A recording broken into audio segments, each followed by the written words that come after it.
Alhamdulillah, Allah kurniakan lagi kesempatan untuk kita hadir ke kawasan yang telah menjadi saksi perjuangan para sahabat bersama dengan baginda Nabi sallallahu alaihi wasallam.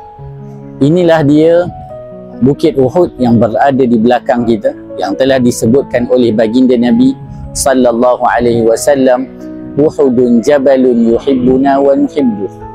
Uhud adalah bukit yang mencintai kami dan kami mencintai Bukit Uhud.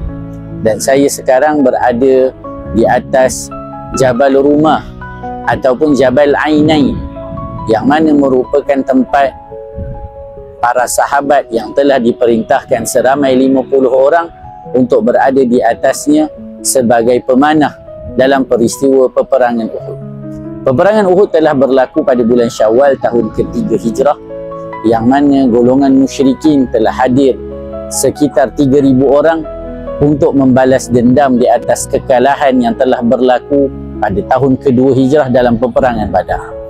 Dalam peperangan Uhud telah syahid Sayyidus Syuhada, bapa saudara baginda Nabi sallallahu alaihi wasallam, Sayyidina Hamzah bin Abdul Muttalib radhiyallahu taala anhu. Sekitar 70 orang para sahabat yang telah syahid dalam medan Uhud, yang mana jasad mereka masih utuh walaupun telah berpuluh tahun mereka dikebumikan di medan Uhud ini. Bumi Uhud adalah bumi cinta. Hadirlah ke medan Uhud, pelajari sirahnya sehingga kita juga mencintai baginda Nabi sallallahu alaihi wasallam dan mempelajari makna cinta seperti yang telah kita pelajari daripada Bukit Uhud, Kembara Umrah Travelog Syarikat Pelancongan Yaskir.